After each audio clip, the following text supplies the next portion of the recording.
jangeen jëf mbokki ñaari waxtu jot na sëkk fii ci Walf TV bisimila ci xibaar tisbaar gi li ci gën a fës am yéen from fàcce ko dara nag doxatul ci diggante askan nga xam ne ni ñoo dëkkee fële ci Tivaouane Peulh te ñu tëjoon seen i kër ak gouverneur Dakaru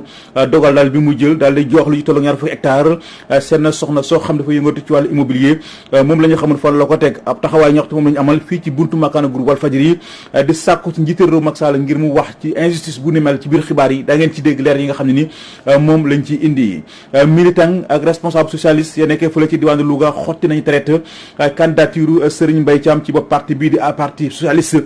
balaa nga ne naam da nga fay nekk Aminata Mbengue Ndiaye moo fi nekk ba nu gis ñu kenn ku yee jiite parti bi ku dul moom ci biir xibaatam da ngeen ci dégg leer yi nga xam ne ni moom lañ ci indi. ana kan ci ñoom ñaar ñi muy Donald Trump wala Joe Biden mooy doon njiital réewum Amérique ci diirum ñeenti at yi ñuy dégmal jangante tabbum njiital réewum Amérique ci talaata ji lañ koy amal bu sondage yi joxe ndam Joe Biden Adama Diouf di ab taskatu xibaar nekk ca Canada mu ngi sàkkuraat ci gaay ñu tey ci yile élection ci biir xibaatam daa ngeen ci dégg leeral yi nga xam moom la ci indi. bon mbokk yi lii mooy li gën a fës ci bopp xibaar yi yéen mbokk yi saxoo dégloo ko seetaan Walf TV asalaamaaleykum.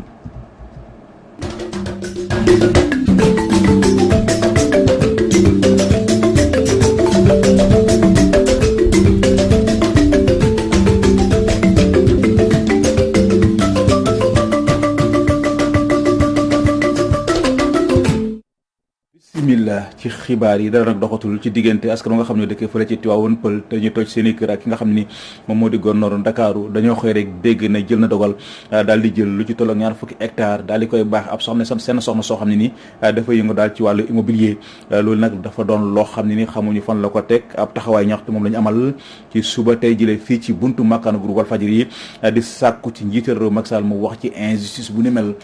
du ñàkk laata ñoo jeex xibaar yi dañ ci dellusiwaat ak kii di Moussa Sène jaaykatu jën ya nekkee ca marché central bu Tëngéej gisatuñu seen bopp ci seen marché boobule dañuy yendoo jaay ba ngoon daanaka duñu gis benn client gannaaw nag bañ joxañe ab baaraama tuuma ñi daal ci mbedd mi ne ñoo leen yóbbee situation bi ñuy dund ñoom jaaykat yi ña ngay ñaawlu taxawaayu préfet patiral gi mu wone ci injustice bi ñuy dund ci seen marché bi moom la ñu xamul fan la ko teg Serigne Gueye mu wax ci seen kàddu ñu teewlu ko ci micro Najib Sagna. ñun dañuy jaay fii jën am marché ba nga xam ne fii ci Tëngéej muy marché central de poisson département bi yëpp benn marché bii la fi ñu defar ko ba mu baax war fi toog di jaay ndax fii ñuy wax ak yow nii marché jën bii ñu nekk lu mat 1000 places a ngi fi waaye tey buñ xëyee li fiy toog motut 300 personnes ñëpp a ngi ci mbedd mi ñu bàyyi leen di leen yag-yagal ma koy commencé ci préfet bi nga xam ne tey moo fi représenté gouvernement bi surtout moom nag laay wax moom laay gën a interpellé parce que moom bin mujjee waxtaan ak moom daf ñu ne carrément arrêté bi nga xam ne moom lañ defoon arrêté bi nga xam ne moo doon bañ njaayum jën ci biti te préfet walidé ko moom ci bopp moo ñu waxal bopp nañu arrêté baa ngi fi arrêté boobu li muy lan lay bañ mooy jën ci mbedd mi préfet daf ñu waxoon ne bëggatumaa gis jën ci biti bëggatumaa gis yàpp ci mbedd bëggatumaa gis lujum ci digg mbedd mi tey génn leen fii ngeen xool ci mbedd mi yaakaar naa li nekk jën ci mbedd bi nekkul ci biir marché bi kon ñoom ana autorité bi ñuy wax ci biir dëkk bi yàq lan bëgg jaxase ñoo peuple bi te mënuñ ñoo jaxase peuple bi loolu moo waral tey ñu woo leen wax waa dëkk bi ne leen ñun ñu ngi def liñ mën ngir dëkk bi aw ci yoon. waa coalition ànd gësëm ñu ngay lawal seen i banqaas taxawal nañ ab section bu bees duppee ko SATUS di syndicat goo xam dafa fas yéene ëmb liggéeykat yi nga xam ñoo nekk ci daara yu kaw yi lee Sidé Ndiaye ak ñi am ne loolu lañ ci jublu mooy génne njàng mu kaw mi ci gudde gi mu tàbbi Sidé Ndiaye ñu teewlu ko ci micro soxna Fatima Kidé. démocratie may nañu ñu jël suñu responsabilité créé li nga xam ne mooy lu bees boobu nag la ñu créé tey moom mu jiite ko ak équipe am mi taxaw fi adjoint maa ngi nii ku jigéen la te gis nañ ne jigéen ñi ñoo gën a déterminé ci combat bi ak xale yi donc loolu moo tax ñun ñu yaakaar ne affaire bi dana dem ci kanam ñu yaakaar ne tey affaire bi dana réussir ba tax na man leen rupture bi nag moom mooy doxalin bu bees maanaam góorgóorlu ba social bi syndicat social moo tax ñu koy wax ñu jàpp ci social bi bu baax dimbale doomu aadama liggéeykat yi ñoo gën a sonn ñoo gën a dee koo gis mu ngi leb ca banque ba mu ngi leb ci PAMECAS ba mu ngi leb fu nekk amuñu dara boo liggéeyee da ngay ragal sax ñibbi sa kër doo xam loo fay yóbbu looy nettali sa jabar parce que boor yi ñoo tax donc je crois que vraiment war nañ góorgóorlu mais aussi gis nañ ne war nañu gën a pousse pour li nga xam ne mooy habitat social bi nga xam ne moom la gars yi di chef de l'État programme bi mu def ñoom itam ñu mën ci bokk moo tax man leen dinaa leen ñax ba ñu créer coopérative d'habitat social aussi pour jàppale liggéeykat yi donc je crois que loolu mooy innovation bi nga xam ne moom lañu bëgg a def mais aussi syndicat bi yemul Dakar rek ci région yëpp lay dem indi changement bu bees ci université yi pour que ñu déglu ñu xam ne war nañu jàppale ñun tamit ay liggéeykat lañu ay borom kër lañu dañuy liggéey pour am dara. ñu wax ci wàllu politique militant ak responsable socialiste yi nekkee fële ci diwaanu Louga xotti nañu traite candidature ki nga xam ne ni moom moo di Serigne Mbaye Thiam ci bopp seen parti bi lee balaa nga naam da nga fay nekk Aminata Mbengue Ndiaye moo fi nekk bon gis ñu kenn ku yeyoo jiite parti bi ku dul moom loolu yi ñu ngi ko xamle ci benn ndaje mu yaatu mu doon amal fële ci diwaanu Louga fa lañ jëm fekk fa Omar Kayre. ci parti socialiste bu fekkee secrétaire général bi nekkatu fi ka ko war a wuutu day toog ci boppu parti bi ba keroog ñuy def renouvellement wu bureau bi ndax noonu la ko texte yi doxal parti bi waxee précision yi nag ki ko def di Adama Gueye nekk secrétaire général adjoint coordination communale bu parti socialiste ci Louga kaddu yi nag ñoo ngi ko yëkkati gannaaw bi nga xamee ni Serigne Mbaye Thiam génnoon na di wax ne jot na intérim mu Aminata Mbengue Ndiaye ci boppu parti socialiste daal di jeex. ba Ousmane Tanor demee Aminata Mbengue mooy première secrétaire générale adjointe du parti socialiste mais mooy jël loolu la yàlla dogal bu ñu sañoon ñun Ousmane Tanor du dem ba Aminata Mbengue di jël place am mais nag yàlla loolu la dogal Aminata jël ko bi mu ko jëlee nag ci parti du intérimaire suppléance la plénitude des pouvoirs nga yéeme da ngay dem lépp la secrétaire général defoon woon yëpp dafa yenu ci am te pourtant li mu waroon def yëpp mi ngi koy def kenn néewu ko maag yow ñoo ko séddoo ci biir parti bi ñu nekk ci parti bi aussi nangul ko loolu ñu ciy dox ku wax ak ku waxul ñëpp nangu loolu ñu ciy dox ñun nag parti socialiste suñu fort am na ay instances yoo xam ne ku dem xam nañ ku lay remplacer ku fa nekkul am na ku lay waxal kon ñun dañ fàttali loolu ba nit ñi xam ne ñu kat amuñu lu ñuy wax ndax kooku la ma xëy ne dafa juum rek. doon amal nag am ndaje coordination communale bu parti socialiste bu Louga xamleel na ni ñoom ñoo ngi ci ginnaaw Aminata Mbengue Ndiaye waaye tamit di gën a yeesalaat seen taxawaay ci biir Benno Bokk Yaakaar. bu ko ñëpp deful woon kenn defu ko it dafa war waa Louga ñoom mi nga xam ne Aminata mooy seen responsable fii la dëkk ñoo ko fol ba mu dem ci kaw lu ko laal ñu lu ko jege ñu jege jàpp ci bala ko kenn rey ñu ñun ba pare. ñi ngi nekk ci wetam muy guddi muy bëccëg di liggéeyoon ak moom ba nga xam ni parti socialiste doomam yi ci génnoon yëpp danañ dellu si waat ñu ngi koy feddali suñu kóllëre it di suñu président de la république muy Macky Sall président coalition Benno Bokk Yaakaar ndax li mu dige woon ak le parti socialiste yëpp mi ngi ci di ko jaajëfal di ko waxit ñi ngi ci wetam di liggéey ak moom ci Benno Bokk Yaakaar. ndaje mi nga xam ne ñoom socialistes yi ñoo ngi ko doon amal jaare nañ fa rendre hommage yenn ci seen ay camarades yoo xamante ni génn nañu àdduna diggante 2018 ba 2020 Oumar Kayre Louga Walfadjri. Omar Kayre ñu ngi lay sant di la gërëm gannaaw nag ba ay kàddu jibee di wax ne njiité réew Macky Sall mu ngi ay dossier mu soxal Aminata Touré ci anam bu doy waar bi mu yoree kon conseil économique social environnemental soxna Aminata Touré becc na ab communiqué jaarale ko ci Facebook di weddi lu ni mel nee na ci diiru fukki at ak juróom-ñett yi mu jote nekk ci boppi conseil économique social environnemental defu fa wala mu wax fa lenn loo xam ne nii mën naa gàkkal dërëm ay loxoom dafa set wecc te ku ko weddi na dem seeti ji waa OFNAC moom soxna si nag ma ngay artu ñuy wër di tasaare xibaar bu ni mel ne képp ku mu ci xam dina la yóbbu fu mbaxane doone benn bon lu jëm ci xibaar bi incha allah rabbi daañ ci dellu siwaat ñu daal di wax ci dogal bi nga xam ne njiité réew Macky Sall jël na ko daal di jëlee Amadou Ba ci biir gouvernement bi lee dogal boobee nag métti na askan nga xam ne dëkk fu la ci diwaanu Parcelles Assainies ndax nee nañu ba parcelle doone Parcelles Assainies ba tey daanaka la fa Amadou Ba def jafe na ko fa def dafa fekk ne nag ku iñaane sa dono sa deewin ñaw Parcelles Assainies xoxandong doxantu ji woon na fa ñu teewlu ko ci reportage. yeewoo ca Parcelles Assainies yëkkati ay kàddoom ngir àddu ci gouvernement bu bees bi président Macky Sall samp ñenn ci ñoom nag ñaawlu lool li nga xamante ni doomu parcelle bile di Amadou Ba doonoon ministre bi ñu denk wàllum bitim réew boolewuñ ko ci bileb gouvernement. metti nañu ñu ne ñoo ko dékku ak moom lu mu def ci parcelle fii ñu ne ñoo ko xam dafa jël jeunesse bi teg ci kaw di liggéey ak ñoom. métti nañu vraiment lu ma ko wàccee wàcc ba métti nañu mais ku toog kii wala na bay dara. Amadou Ba arrangé wu ko parce que Amadou Ba nit ñi la nit ñee ngi koy jàppale si côté bu nekk te gouvernement bu ñu gisee nga doon nitu nit ñi ñu lay jàppale dañuy xam ne yow mi arrangé woo leen dañ lay génne tegee la côté te loolu noonu du yoon. jamono joojule nag ñeneen àddune mbir mi le daal gisuñu ci benn problème gannaaw bu ñu jàppee ni gouvernement noonu la mos di doxee. ah mais c'est normal nag parce que nag nekkul ni gouvernement bu ñëw def cee war a bokk forcément pour man li ko président doon doye mission moo mat rek mu jëlee ko fi. àddina noonu la gouvernement noonu lay doxee demal keneen ñëw demal keneen ñëw bu seetee ne fañ ko tegoon dañ faa tegoon keneen dafa wuutu keneen gouvernement noonu lay doxee képp kuñ fa teg na kontaan kooku amul mer amul xultu amul dara. kii di Amadou Sall nag yëkkati ay kàddoom ngir xamle ni ñi le nekk ci géewu politique bi nekkaluñ fi kenn lu mooy seeni bopp rax ci dolli ne moom mile amul benn yaakaar ci gouvernement bu bees biñ teg. ay dil la rek comme d'habitude laa gis man Amadou Ba ñàkk a bokk ci gouvernement Macky Sall tàqaloo ko Macky Sall ñi ñuy dimbale daal du ñëwee quoi sama gis-gis waaw namoon nañ ñee nax dañuy nax bi ñu juddoo ba léegi ñu ngi ñuy nax dem nañ ba léegi ba xam ne dañuy nax. askanu Parcelles Assainies nag di ñaax bu baax ñi nga xamante ni ñoom la ñu tàbb ci gouvernement bu bees bile te ne leen rek ñu xar seen tànk tubéy ngir mën a indi saafara ci jafe-jafe yi askan wi di dundee. jaajëf xoxandong ñu ngi lay sant di la gërëm wax naa ko sànq dara nag doxatul ci diggante askan wa nga xam ne dëkkee fële ci Tivaouane Peulh te ji tëjoon seen i kër ak ki nga xam mooy gouverneur Ndakaaru dogal nag bi muy jël daal di jox lu ci tolloo 20 hectares seen soxna soo xam dafa yëngatu ci wàllu immobilier moom la ñu xamul fan la ko teg ab taxawaay ñaxtu moom la ñu amal fii ci buntu makkaana groupe Walfadjri di sàkku ci njiital réew Macky Sall ngir mu wax ci injustice bu ni mel Moussa Sène lañ fa yebaloon.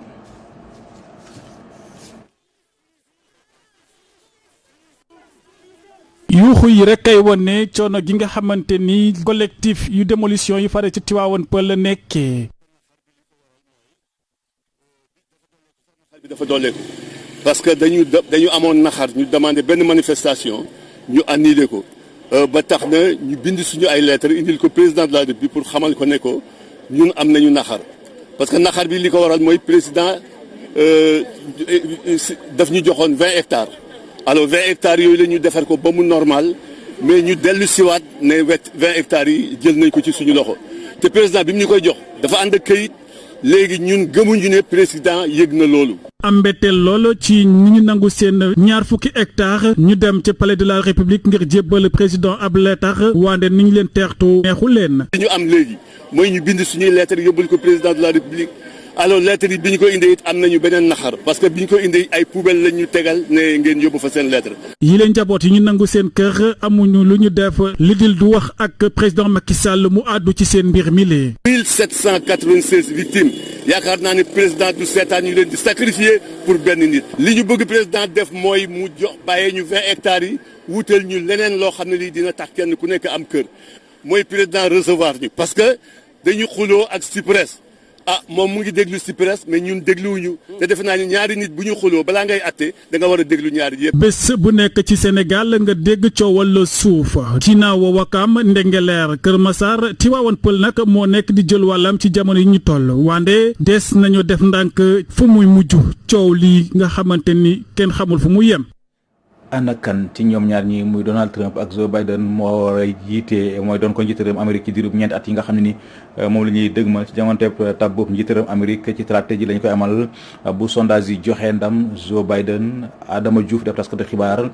nekk fële ci Canada mu ngay sàkku daal ci gaa ñu tey ndax lépp mu ngi aji ci mobilisation bi nga xam ne gaa yi war nañ koy def ci bésu tey jilee Adama Diouf ñu teewloo ko ci téléphone soxna Safidou Cissé. soo seetee si ñaari camp yi ñëpp xam ne tension am na fi parce que ñoom dañu xaw a stressé soo gisee camp Biden mooy démocrate yi dafa amoon lu xewoon 2016 seen candidate bi mooy Hillary Clinton dañu foogoon ne mooy gagné ñëpp gis guddi élection bi kooku dañ ko gagné donc loolu franchement tax na ba ñoom ñëpp ñu mobilise wu bien vrai que am nañu confiance nag soo jëlee camp Trump mooy président bu xam ne moo fi nekk moom soo dégloo campagne ak lu muy wax dafa mel ne sax ku jaaxle parce que mu ngi dem ba muy wax ne moom du respecter résultats yi am na sax ñuy wax ne sax moom nee na tey moom su xamee ne par exemple am na avant certaines villes clés moom dina annoncer victoire am donc si ñaari cas yi gis nañ ne jaaxle am na fi mais société cas u Biden dal ñoo gën a dal donc loolu xeet na dafa am lu mu signifier parce que ñoom ñoo nekk favori. C'est vrai que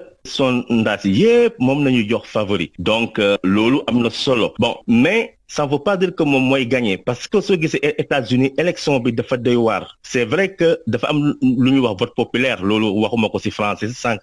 xëy na moo koy gagner mais dafa am lu ñuy wax collège électoral ñooy choisir président bi donc amuñu jot pour ñu expliquer ko en wolof mais lu wóor te wóor oui moom mooy favori mais nekkul ne mooy gagner élection yi c'est vrai am na sens parce que comme lu ma ko waxee sànq ci français moom corona bi da ko favoriser parce que américains yu bari dañu mere Trump lu mu gérer donc feebar bi moom mooy favori mais moom loolu bëgg ko dégg même soo seetee sax Barack Obama xam ne da ko soutenir moom du xool sondage yi donc loolu dañu bëgg a soññ seen électeurs yi pour ñu génni voter pour lu amoon ñetti at ci ginnaaw bañ a mu ngoog loolu day kàddu yoo xam ne ni ñu ngi ko nangoo ci Adama Diouf ab taskatu xibaar la di dund fële ci Canada lu jëm sax ci élection présidentielle yi nga xam ni daan na ñu ngi koy amal fële ci États-Unis incha allah rabi ëllëg daañu leen ci incha allah rabi kon ëllëg daañu ci dikkal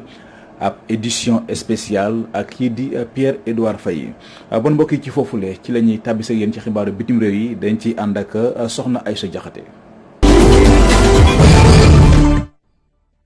xibaar yi biti réew yi dañu koy dooree ca réew Côte d'Ivoire foofu lee nag Alassane Dramane Ouattara la ñu tabaat mu am ñetteelu mandat ci élection présidentielle yi ñu génn bu ñu sukkandikoo nag ci commission électorale indépendante bi lu toll ci téeméer boo jël juróom-ñeent fukk ak ñeent moom la ñu sànnil xob ca réew ma Pascal Affi N'Guessan ak Henri Konan Bédié nga xam ne dañoo fas yéene woon boycotté te waxuñu ndax dañuy génn am déet wala rocceeku ci li nga xam ne moo di élection yi ñoom boo leen boolee rek daanaka téeméer boo jël benn ci doomi aadama yi ñoo leen sànnil xob Kouadio Konan Bertin am téeméer boo jël benn ak lu topp loolee nag fës loolu ci chiffres yi nga xamante ne nii commission bi daal na koy fësal niki ci talaata ci suba ñi nga xamante nag ñoom ñoo ci jot a yëy yàbbi nee nañu résultat yi bettu leen benn yoon ndax stratégie bi nga xamante ni opposition bi biral na ko ngir rek contrer ki nga xam ne nii moom moo di Alassane Ouattara du woon stratégie bu mënoon a sotti rawatina boycott bi nga xamante ni candidat yi samp seen ndënd ñoo ko xala woote.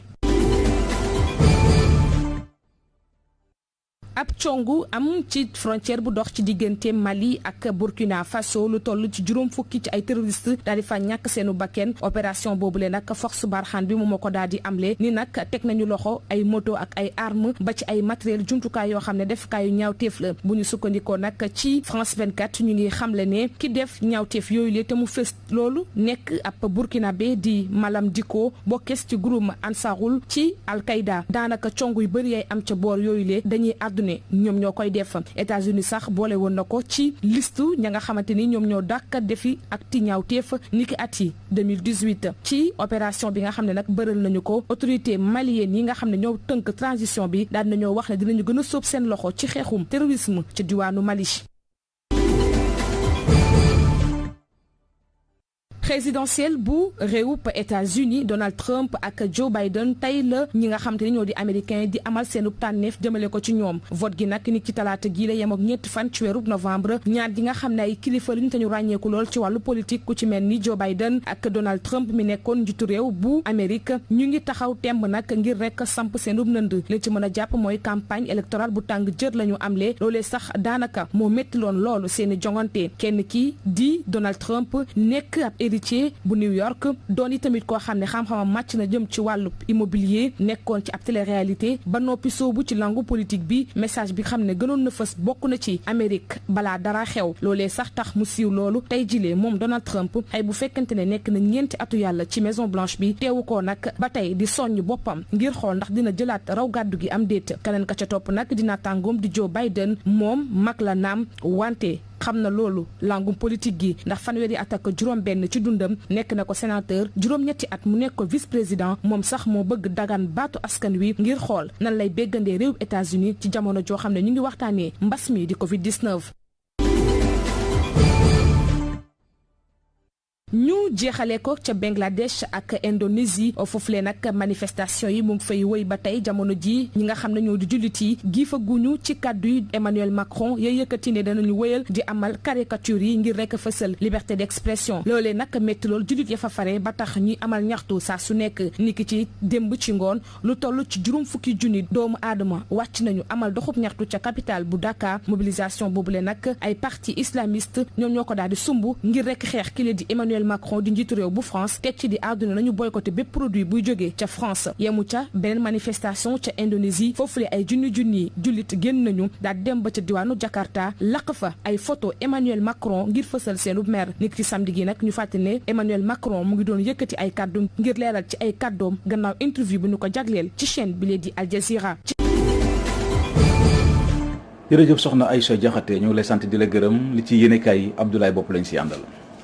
dal leen ak jàmm gannaaw remaniement gi fi jaar Walf Quotidien ñu ngi jëm ci ndajeb conseil des ministres goo xamante ne lu ne la yéene cabinet ci googule ndajeb conseil des ministres ca la ñu setale wecci Omar Sarr jawr ngi ñu denk wàllu mine ak géologie gannaaw topp ba ko cré yi toppoon ci alal gu lewul ak moomeel gu lewul te lépp doonoon ci kilifteefu procureur spécial di Antoine Félix Diome mi doon tey jawr ngi ñu denk wàllu kaaraange biir réew mi Walf Quotidien moom tey Antoine Félix Diome moom mi doon topp Omar Sarr ca cré yi ñoom ñaara fas yéene toogandoo ci ndajeb conseil des ministres yéene cabinet ñu fàttali ne bu weesoo Omar Sarr am nañu fi cré yi toppoon te tey ñu ngi ci wetu njiitu réew mi Macky Sall bokk na ci Samuel Sarr fekk ji na njiitu réew mi Macky Sall ba ci maître Ousmane Ngom ak ñeneen tey Omar Sarr ma cré yi singili woon fas yéene toogandook njiitu réew mi Macky Sall ak gouvernement am libération xëy duñu xibaar ci njiital parti réew mi ne Idrissa Seck def ba jege njiitu réew mi Macky Sall libération ne tey ma wax leen ko tey yéene cabinet njiital parti réew mi deful lenn lu dul Covid-19 bi moom la taafantaloo xam le ne coronavirus bi daanaka nasaxal na koom-koomu Sénégal te jot na kenn ku ne dugal sa loxo ci réew mi ngir koom-koom gi mun a suqaliwaat yéene cabinet fii la Idrissa Seck teg tànkam benoone mu koy dugal ca pale ba doon ko jiite tey conseil économique et social et environnemental yéene cabinet Le Quotidien am taxaw seetlu ci bile alliance présidentielle diggante njiitu réew mi Macky Sall ak Idrissa Seck yéene cabinet tàmbale naa jur ñëgg-ñëggu xol ci coalition Idy 2019 kaddu ga doonatu fa benn am ñu tàmbale woon ginnaaw Idrissa Seck yéene cabinet grand parti bu Malick Gakou tàmbale am coow gannaaw bu député Malick Gueye Fippo xam le ne yàggut am nañu faboon parti bi di grand parti bu ko jébal njiitu réew mi Macky Sall ngir mun a dugg ci gouvernement bi député Malick Gueye ne déet xel xalaatu ko du ca dal ànduñook Macky Sall tey ànduñook moom ëllëg yéene cabinet ca googule grand parti bu Malick Gakou bureau politique ba ma ngay leeral ne waxloowuñu Malick Gueye buy wax na wax ci coobareem te bañ cee boole grand parti yéene cabinet Les Échos ne mbir yi tàmbale naa leer nañ ndax la desee grand parti mu dugg ci gouvernement bi soreetul ndax ba tey njiitu réew mi Macky Sall jeexalagul remaniement am Les Échos ne njiital grand parti di Malick Gakou njortu nañ sax ne mun na doon ministre d'état ci wetu njiitu réew mi Macky Sall am ñu ne envoyé spécial lay doon Les Échos ne ministre d'état moom la gën a jege moom Malick Gakou yéene cabinet 24 heures ne mangoog falu na bees ci bopp conseil économique et social et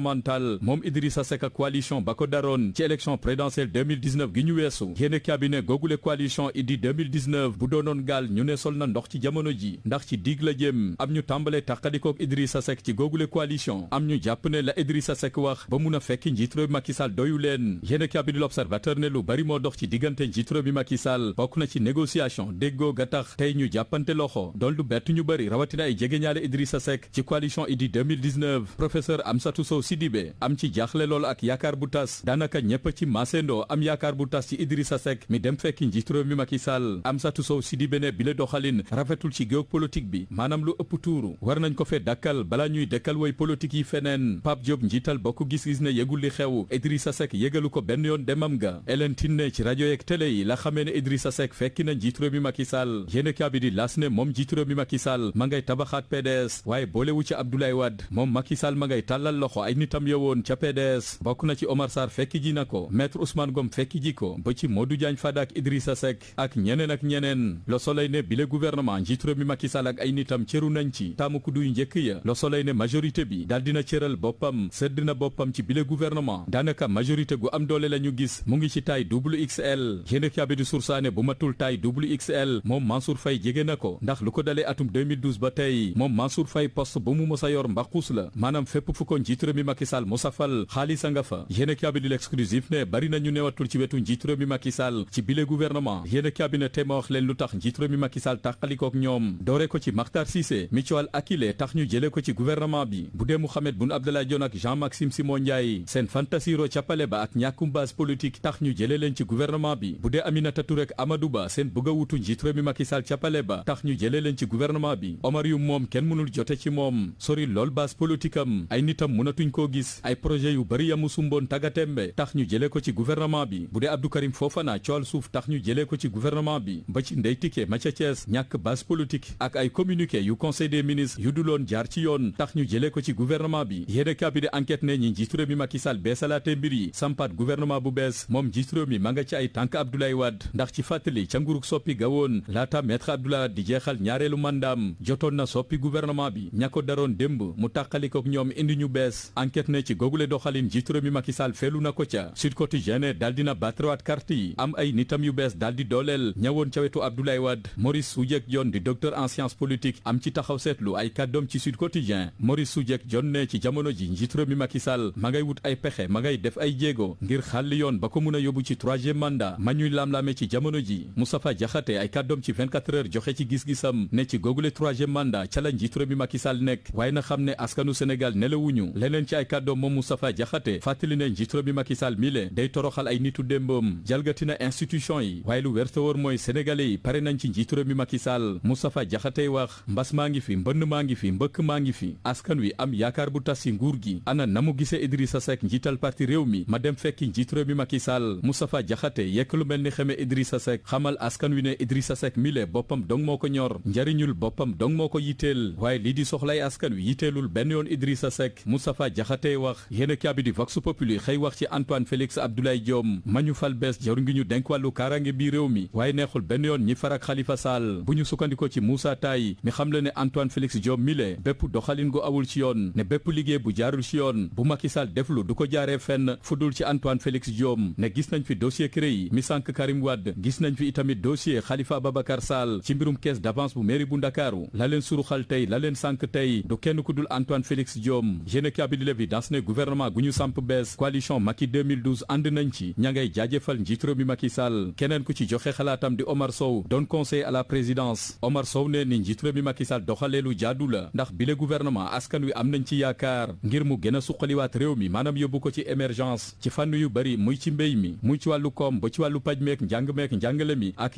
yeneen Omar Sow ne bile gouvernement yegg si na ci waxtoom bu dee Idrissa Seck ma leen fekki si Omar Sow daal di fàttali ne Idrissa Seck doxale noonee la maître Abdoulaye doxale woon ca nguurug Abdou Diouf ga woon ci atum 1990 ndax maître Abdoulaye Wade bokkoon na ci gouvernement socialiste ya laata muy jot réew mi ci atum 2000 yéen kaabi di Direct News ne askan wi rawatina woy politique yi war nañoo jàngee ci ay ndenkaane maanaam ay mbind ndem si yàlla Iba Der Thiam mi fi bind bàyyi wax na fi bàyyi bokk na ci ndenkaaneem yu mujj soññu na askan wi ci jom ak ngor ndax saay bu deñee ci nit dara newatu fa yéen kaabi di Tribune xëyelu doy waar di immigration clandestine ne ba tey bakkan yaa ngi rot ci géej gi yéen kaabi ne ci lu matul weer lu toll ci 200 doomi aadama faatu nañ ci biir ndox mi ndax bëgg a dem ca bitim réew jaaree ko ci gàllu looco yi seen yéene doon benn seen kàddu doon benn Barcelone wala Barsaq maanaam tekki. jaajëf Abdoulaye Bopp ñu ngi lay sant di la gërëm di sant tamit di gërëm bu baax a baax ñëpp ñi nga xam ñoo jàppoon ci xibaar yi ba muy yemb Isaaxa Diagne ma fare woon ci xarale gi réalisation Pierre Edouard Faye ci kaddu gi seen mbokk Seydina Oumar Ba li ñuy def mooy delawaat kaddu gi Pierre Edouard Faye su ko defee mu dikkee yéen ci ganu kër gi tey ji kii di Moussa Fall ci lañ ciy dal bon mbokk yi mucc gu sax te ànd ak xéwal yàlla na ko yàlla tuur ci askanug sunu gaal yendoog jàmm